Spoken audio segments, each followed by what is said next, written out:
자, 7주차 실습 영상 시작하도록 하겠습니다. 이번 주 주제, 데이터 속에서 고객의 목소리 듣기. 자, 여러분들 요즘은 이제 데이터의 시대라고 그러죠. 이 데이터 시대가 시작된 게, 전 세계적으로 대략 한 10년이죠. 2015년 정도부터, 2014년? 10년 조금 넘었습니다. 그때부터, 데이터 댐 사업이라고 해서, 우리나라도 디지털 뉴딜 사업으로 계속 진행하기 시작했습니다. 이것도 제가 얘기를 했었는데, 어쨌든 그때부터 이제 그 IoT 기술, 인터넷 오브 에브리띵이라고 하는 센서 기반의 IoT 기술이 발달하면서 그때부터 드론 기술도 발달했고요. 그래서 이 데이터를 전국에 있는 모든 데이터를 집계하기 시작했어요. 그래서 그런 것들을 이제 공개적으로 API, 애플리케이션 프로그램 인터페이스라고 해서 이렇게 어디다 가져다가 코드 안에다 넣어가지고 쓸 수 있는 거를 말하는 건데, 이런 것들을 개발을 하기 시작했습니다. 그게 이제 공공 빅데이터 포털하고 통계청, 그리고 문화관광과 같은 거는 한국관광공사 같은 경우 관광 API, 관광 빅데이터, 그다음 농수산식품 빅데이터 이런 것들을 다 각각 제공하고 있습니다, 무료로. 그래서 API를 쓸 때 이제 두 가지가 있는데, 엑셀 파일로도 쓸 수 있고요, 또는 이제 API라고 해서 프로그램에 넣어가지고 쓸 수 있는 방식이 두 가지가 있는데, 그게 이제 벌써 이제 10년이 넘었고, 웬만한 데이터는 다 이제 비정형 데이터를 어느 정도 이제 표준화시킨 데이터로 바꿔놓고 있는 상황입니다. 그래서 우리가 원한다고 하면은 얼마든지 그 한국의 공공 빅데이터 포털이나 데이터 DX 마켓, 데이터 마켓 같은 데서 데이터를 가져다가 우리가 쓸 수 있는 상황이 되었죠. 자, 그래서 지금 전 세계적으로 이제 이 데이터가 많아지면서, 그 전까지는 그럼 AI 발전, AGI 얘기가 60년부터 나왔다고 했었잖아요. 그리고 제프리 힌턴 교수가 그래서 이거를 이번에 작년엔가 노벨 물리학상을 받았는데, 이번에 경영학과 교수였어요. 그래서 금방 될 줄 알았던 게, 이제서 이제 AGI를 향해 가고 있습니다. 근데 요는 어쨌든 AGI 시대는 와요. 그게 이제 빠르면 2030년 전. 그래봤자 6년밖에 안 남았죠. 늦어도 2040년이라고 얘기해요. 2040년까지 넘어갔고, 저는 한 3, 4년 안에 오지 않을까라는 개인적인 생각을 하고 있습니다. 자, 그럼 이렇게까지 AI 시대를 빨리 갈 수 있었던 게 뭐죠? 예, 역시나, 이 비정형 데이터를 분석하기 시작하는 알고리즘이 좋아지기부터입니다. 자, 그러다 보니까 이제 우리 생성형 AI가 초기에 이제 오픈 AI가 미국의 그 학습 사이트나 이런 데이터들을 저작권에 양해 안 구하고 무작위로 학습했다고 하거든요. 그래가지고 실제 그 창립 멤버였던 2명의 개발자가 이런 거 도저히 안 되겠다. 나는 이렇게 비윤리적인 기업에 못 이겠다. 이래서 샘 알트만하고 이제 앨런 머스크가 둘이 만든 회사를 얘네는 떠나요. 그러면서 이제 만든 회사가 클로드입니다. 엔스로픽이라는 회사고, 지금 엔스로픽의 그 AI 코딩 개발 기술은 세계 최고입니다. 그리고 최근에 이제 오픈 AI에서 챗 GPT에서 많은 개발자들이 빠져나가고 있다고 합니다. 그리고 그러다가 이제 이게 원래는 챗 GPT 만든 오픈 AI는 이 데이터를 이 회사 자체를 비영리로 시작을 했어요. 이거 최초의 파운더가 잘 아시는 앨런 머스크고, 그 앨런 머스크가 가다가 이제 샘 알트만은 사업가거든요. 그러니까 이제 이거를 키우려고 하다가 주식회사 만들면서 이제 그 앨런 머스크도 나갔죠. 그래서 자기가 이제 별도로 만든 게 XAI 회사이고, 이번에 이제 XAI하고 또 앨런 머스크가 직접 만든 회사인 그 로켓 회사 스페이스X 두 개를 합병을 했어요. 기업 가치가 무려 1,800조라고 합니다. 대단하죠. 근데 이제 앨런 머스크가 정말 무서운 게 그걸 가지고 데이터, 요즘에 지금 전 세계적으로 가장 이제 이슈가 되는 게 이 AI를 워낙 많이 쓰다 보니까, AI가 오리진이 있죠. 오픈 AI나 클로드나, 그다음에 이렇게 그 MS의 이제 코파일럿이나 이런 회사들처럼 오리지널 데이터를 가지고 있는 사람들이 있고, 이런 것들을 가져다 쓰는 회사들을 이제 래퍼라고 합니다. 래퍼, WRAAPPER 래퍼라고 하는데, 이 래퍼 기업들이 많이 생겨나면서 지금 그 GPU를 엄청나게 쓰고 있잖아요. 메모리 반도체하고. 그러다 보니까 이제 전력이 문제가 생기기 시작했어요.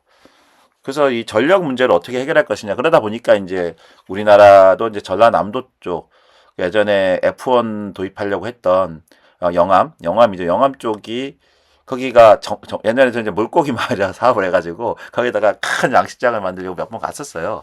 갔었는데 진짜 땅이 넓어요. 그 간척지도 있고 그래가지고 허허벌판이라 뭐 한다고 하다 안 됐는데 결국은 이제 그 땅이 바다에 있고 외곽에 있고 이러다 보니까 데이터 센터 구축하기엔 되게 좋았던 거죠. 그래가지고 이제 거기가 데이터 센터로 글로벌 데이터 센터로 되면서 전라도가 좀 돈을 많이 벌기 시작했죠. 그래가지고 뭐 그 돈을 벌어가지고 이제 그 주민들한테 나눠주고 이런 정책을 펼치고 있는데 테슬라의 앨런 머스크는 아예 그 생각을 바꿨죠. 아 이거 전력이 감당이 안 되네. 그러면은 태양을 다이렉트로 받고 무제한으로 에너지를 생산할 수 있는 거는 우주다 이래가지고 지금 xAI하고 스페이스X를 통합해서 데이터 센터를 우주에다 짓겠다라는 거예요. 그리고 실제 이제 우리가 에너지원으로 활용되고 있는 지금 현재 시스템 원자력 시스템의 핵 분열이거든요. 핵 분열. 근데 인류학의 가장 완벽한 그 전력 시스템 핵 융합입니다. 그 핵 융합으로 발전하듯이 이제 그 에너지를 뿜어내고 있는 게 태양이거든요. 그러니까 일론 머스크 생각 아니 핵 융합이 옆에 있는 태양을 놔두고 왜 우리가 딴짓을 하냐 이러면서 이제 데이터 센터를 우주에다 져가지고 가겠다라는 거. 그런데 지금 이미 앨런 머스크는 뭘 가지고 있습니까? 스타링크라고 해서 본인의 회사잖아요. 일단 뭐 위성을 통신 위성을 6,000개를 굉장히 근거리 500km 정도에다 띄워놨단 말이에요. 그거 가지고 이제 전 세계 통신망까지 이제 구축하려고 하고 있죠. 아무튼 뭐 그래서 지금 앞으로 시대는 저는 뭐 앞으로 한 5년 이내? 뭐 이때쯤 되면은 테슬라 공화국으로 바뀌지 않을까 지구가 이런 생각을 해봅니다. 왜냐하면 에너지를 지고 있는 데다가 통신 위성 장비를 다 지고 있잖아요. 그래서 데이터 센터를 해가지고 그쪽에서 엄청난 퍼포먼스 결국 이제 열을 많이 내고 전력을 많이 먹기 때문에 앞으로 이제 AGI나 이런 시대로 가면은 그 속도는 뭐로 결정이 되겠습니까? 그거겠죠. 빨리 냉각시키고 전력을 많이 투여해야지만 얘가 속도가 빨라지거든요. 당연히 그러면 XAI가 가장 빨라지겠죠. 사실 이 얘기가 너무나 소름 끼치는 게 1999년도에 나온 매트릭스에 이런 얘기가 있습니다. 그러니까 그때도 한 2020년, 2030년이라고 얘기했었고 그 얘기 그래서 그게 보면은 이런 거예요. 인류가 이제 AI를 개발하면서 지금처럼 AGI가 탄생이 된 거예요. 그러니까 AGI하고 이제 인류가 전쟁을 벌이기 시작합니다. 왜? 얘네가 너무 똑똑하니까 인간보다 얘네 때문에 이제 우리가 망하게 생긴 거잖아. 그러니까 AGI하고 전쟁이 벌어져가지고 인간이 이제 그러니까 전력이 있어야지 움직이니까 전력을 차단하기 위해서 그 당시에는 이제 태양광이 전력이었다고 나옵니다. 가정이 애니매트릭스에 있는 얘기야 이거는. 그래서 전쟁을 벌이고 얘네들을 움직이지 못하게 했죠. 그래서 태양을 못 받게 지구에 저번에 얘기했던 것 같은데 아무튼 그다 이렇게 이 검게 테두리를 쳐가지고 지구에 태양이 안 들게 해서 AGI를 말살시키려고 했어요. 그런데 얘네가 어떻게든 살아남아 가지고 결국은 인간을 공격해서 인간을 없애버립니다. 그리고 나서 인간 자체를 이제 34조 볼트인가 에너지가 나오니까 얘네들을 어렸을 때부터 인큐베이터에 넣어가지고 전력으로 활용한 거예요. 인간들은 그런데 그 가상세계 메타버스에서 살게 하니까 행복한 거죠. 그 인큐베이터 안에서 내가 이루고 싶은 사람, 하고 싶은 일, 되고 싶은 걸 다 하면서 그 안에서 그걸 희노애락을 느끼면서 전기를 생산하게끔 만들어가지고 자기들이 이제 만들어낸 게 그때 나오는 용어가 역시 에이전트예요. 지금은 에이전트하고 똑같죠. 사람을 대체해가지고 업무를 하는 걸 에이전트라고 하잖아요. 그래서 에이전트 1호, 에이전트 2호. 그래서 에이전트들이 여러 명이 이제 막 나타나고 커너 리브스가 싸우는 공간도 메타버스잖아요. 가상 공간이잖아요. 너무나도 똑같죠. 소름 돋게 너무 똑같은데 어쨌든 뭐 우리는 이제 그런 것들이 이제 이 데이터에서부터 시작된 거예요. 예전에 이제 데이터가 없었고 그 중에 이제 정형 데이터, 정형화된 거를 못 만들어냈던 게 AI 발전의 가장 큰 문제였었는데 이제 비정형 데이터 분석이 가능해진 게 가장 큰 거예요. 그래서 우리가 이제 AI를 잘 쓰려면은 제가 계속 얘기하는 게 RTCF라고 얘기하죠. 롤, 너 누구인지 정확하게 포지셔닝을 해가지고 좁혀주고, 태스크, 업무가 어떤 건지 구체적으로 명시해주고, C, 컨텍스트, 맥락이요. 전후, 좌우, 왜 필요하고, 왜 그런지 이런 것들을 넣어줘야지만 감성 분석이라는 게 이런 그 비정형 분석을 해가 정확한 결과를 냈을 거예요. 맥락이 가장 중요하다는 얘기를 계속 해주는 겁니다. 그래서 이제 여기서는 우리가 이제 위에서 잡스 투비던 해가지고 인터뷰 기술을 우리가 6부에서는 했죠. 이걸 했다면 이번 주에는 이제 그 비정형 데이터 리뷰라든가 댓글 같은 것들을 우리가 가져다가 분석하는 거예요. 그래서 이게 긍정인지 부정인지 읽어내고 이런 불만을 찾아내 가지고 뭐 이런 것들을 우리가 보는 거를 하는 게 이 7주차 내용입니다. 그래서 일단 비정형 데이터 이 정의는 뭐냐 하면 이제 날 것 그대로 데이터인 거예요. 리뷰 이런 것들. 그다음에 이거를 어떻게 그래서 감정의 온도 측정하고 그다음에 토픽을 모델링한다. 핵심 키워드 그룹화 시킨다. 이런 거예요. 그래서 사실 이제 요즘에 이런 것도 자동으로 긁어와 주는 서비스들이 있어요. 뭐 스마트팜 리뷰를 긁어와가지고 하는 이런 자동화 툴도 있고요. 그리고 이런 걸 가지고 실제로 요즘 마케팅 플랜을 많이 짭니다. 자, 그래서 이제 이런 것들이 2012년도에도 있었습니다. 그게, 뭐, SK의 스마트 인사이트라는 것도 있었고, 가장 사람들한테 무료로 공개됐던 게 썸트렌드라는 게 있었습니다. 썸트렌드 한번 들어가 볼까요? 이름이 그때는 다른 이름이었었어요. 그래서 이렇게 무료로도 어느 정도 제공이 됩니다. 그래서 근데 문제는 아예 무료로 막아놨네요. 참 싫은데. 이게 벌써 한 15년 정도 된 회사입니다. 그래서 뭐 인증하라고 나오네요. 되게 싫은데. 경영 비즈니스 기획. 참. 아무튼 됐습니다. 썸트렌드 여러분 나중에 한번 해보세요. 좀 짜증나네. 이것도 있고 데이터 랩이라고 있어. 네이버 데이터 랩. 네. 데이터 랩 가시면 이렇게 이런 검색어 트렌드라든가 이런 거를 내가 넣어가지고 분석해 볼 수 있어요. 주제어 넣어가지고 이런 것들. 자, 이런 것들이 이제 약간 감정 데이터까지 우리가 지금 하고 있는 비정형 데이터까지도 제공하고 있다. 그래서 여러분들은 그런 것들을 좀 써보시면 좋아요. 네이버 데이터 랩, 그래서 썸 트렌드 뭐 이런 것들을 가지고 해볼 수 있는데 이런 것들을 이제 우리가 이렇게 자료를 어떻게 가져오냐 하면은 AI가 가장 좋은 게 어떤 결과가 이렇게 나오잖아요. 그러면 볼까요? 요즘에 핫한 게 뭐가 있죠? 테슬라 한번 해볼게요. 테슬라. 그다음에 뭐 XAI 그리고 이제 스페이스 X 뭐 이 정도 해가지고 한번 해볼게요. 1년치 해가지고 그냥 한번 해보겠습니다. 그러면 이제 막 이런 게 언제가 이렇게 됐는지 검색어 트렌드가 이렇게 나오죠. 이렇게 나오죠. 이런 것도 나오고 뭐 지역 통계 가가지고 우리가 음식업에 대한 이런 통계도 다 나와요. 그런 것들 해서 살펴보시면 될 것 같고요. 이제 그런 걸 가지고 우리가 진행해볼 겁니다. 자, 그래서 일단 실습에서 이제 필요한 그 데이터들은 대략 10개 정도를 준비를 했고요.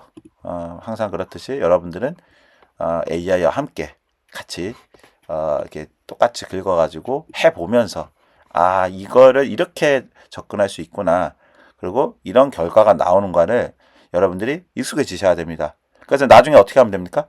지금 있는 거 그대로 여러분들이 이제 어떤 실제 사업을 진행할 때 이런 걸 가져다가 이제 내용만 바뀌겠죠? 내용을 주고 이렇게 해달라고 요청해가지고 스스로 옛날 같았으면 이거 코칭하는 사람 필요했잖아요. 또는 이거를 알고 있는 상사가 필요했잖아요. 이제 그런 것들을 우리가 바꿔줄 수 있다. 이런 부분입니다.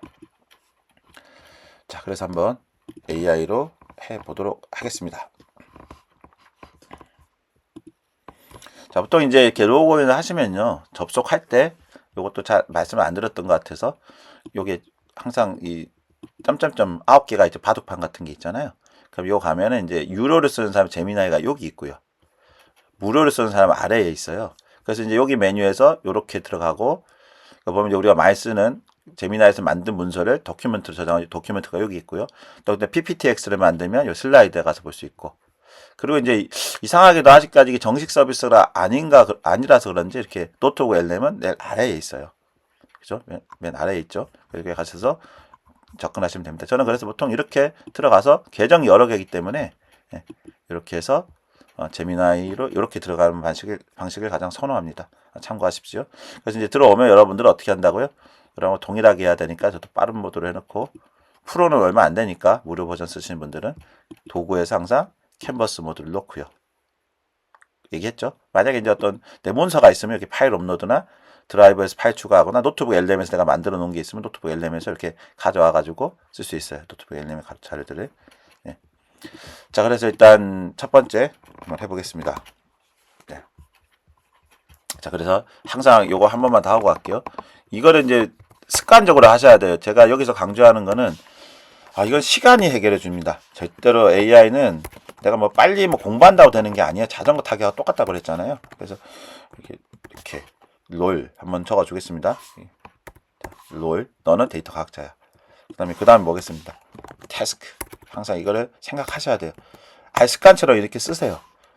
다음 문장에 감성, 긍정, 부정, 중립 중 하나로 분류하고 그 이유를 설명해줘. 그 다음에 이제 이게 이제 포맷인데 여기에 이제 태스크하고 컨텍스트가 같이 들어갔다고 보시면 됩니다. 네, 컨텍스트.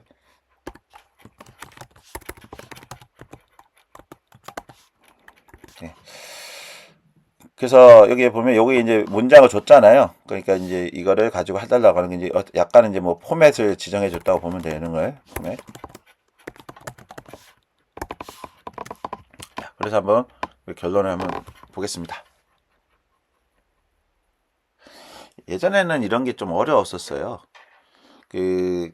우리나라 이거 몇 번 얘기했던 것 같은데 빨갛다가 미국 영어로는 레드잖아요. 우리나라는 근데 뭐 사투리가 많잖아요. 벌거스름하다. 이게 빨간 것이 아닌 것이 아니다. 우리나라만 이런 게 좀 있어요. 그러다 보니까 이제 진짜 한국어 감성 분석이 정말 안 됐었습니다. 지금도 영어로 글을 쓰거나 이거 프롬프트를 주는 거랑 한국어랑 주는 거랑 퀄리티가 달라요.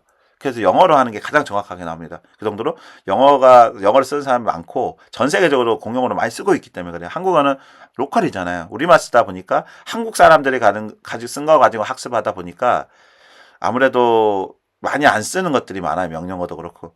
어차피 보면 저는 이제 3년간 이걸 해오면서 우리 한국어를 많이 쓰게끔 한국어로 명령어를 많이 주면서 얘를 학습시키는 역할을 하지 않았을까라는 생각을 해봅니다.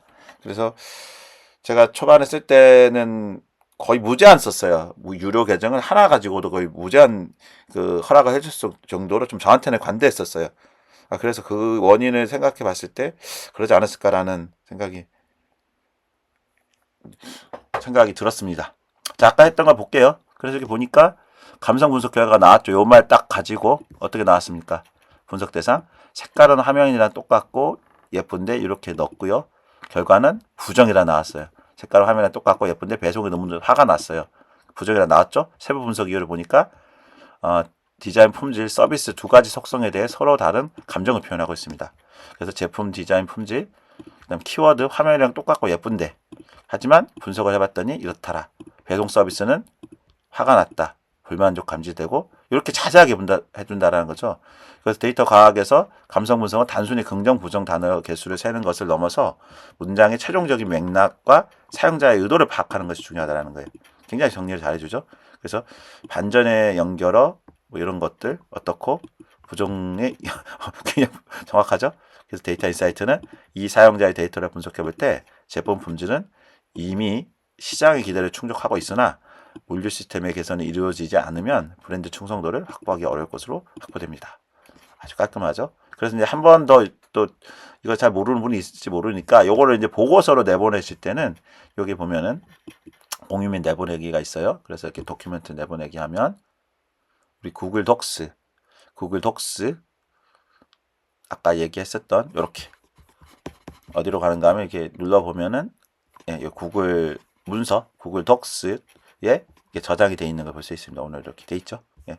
그래서 이런 부분을 여러분들이 참조하셔가지고 예, 예, 쓰면 되겠습니다. 아, 제가 앞에서 좀 썰이 길었네요. 썰이 길었는데 어쨌든 간에 이제 첫 번째 실습을 마치도록 하겠고요. 자, 어, 첫 번째 실습 강의는 마치도록 하겠고요. 두 번째 자세하게 여러분들 설명드리도록 하겠습니다. 자, 세 번째 영상에서 만나요.